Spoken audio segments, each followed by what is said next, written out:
আসসালামু আলাইকুম সম্মানিত দর্শক, আপনাদের কাছে আমি একান্ত অনুরোধ করে বলি, এতদিন যাই করছেন বা না করছেন, কিন্তু আমার আজকের ভিডিওটা আপনারা দয়া মায়া করি আল্লাহর দিকে, রাসূলের দিকে চায়া আজকে আপনারা বেশি লাইক শেয়ার কমেন্ট করবেন এবং মানুষকে দেখার সুযোগ করে দিবেন।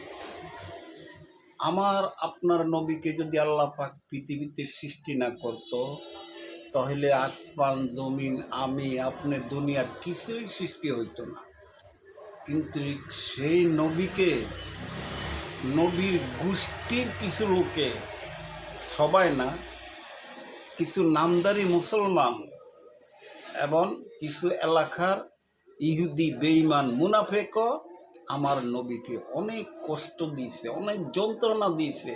কিন্তু তারা জানে উনি একজন আল্লাহর পয়গম্বর, উনি যেমন তেমন মানুষ না ভাই, উনি আল্লাহ পয়গম্বর। কিন্তু আজকের যুগে সেই নবীর উম্মত হইলাম আমি। কিন্তু আমার এলাকার কিছু লোক জানে, সবাই না, কিছু লোক জানে আমি কেমন আছি, কি অবস্থায় আছি, আমার দিনটা কেমন কাটতেছে। কারণ আমার ফ্যামিলিতে সবগুলা লোক অসহায় ভাই। আমার বৃদ্ধ বাবা মা, আমার বয়স কত এটা আপনারা বুঝে নেন। আমার বৃদ্ধ বাবা মা আছে, আমার বড় বোন ছিল, তারপরে আমার ছেলে প্রতিবন্ধী, আমি নিজে প্রতিবন্ধী, আমার দুইটা মেয়ে প্রতিবন্ধী, আমার নাতিন প্রতিবন্ধী, আমার স্ত্রী অসহায়, আমার ছেলের বউ অসহায়। কোথাও তারা যাওয়ার সুযোগ নাই এবং যায়াদের একটু মাথা জাগাইবে সেই সুযোগও নাই।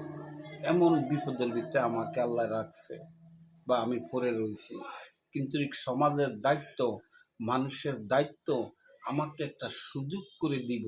আমি কাজ করে খাবো, আমি মানুষের কাছে হাত পাইতে খাবো না, আমি কাজ করে খাবো। কারণ আমি তো দূরে দিয়ে আমি কোনো কাজ করতে পারবো না, আমি হাটে বাজারে কোথাও যেয়ে কাজ করতে পারবো না। আমার তো এখানেই কাজ করতে হবে, কারণ আমি হুইলচেয়ার দিয়ে চলাফেরা করি। এই যে দেখেন আমার দোকানটা ভাই, এই যে কষ্ট করে দেখেন, এই যে দেখেন আমার দোকানটা, আমার চতুর্দিকে ওয়াল, এই দেখেন চতুর্দিকে ওয়াল।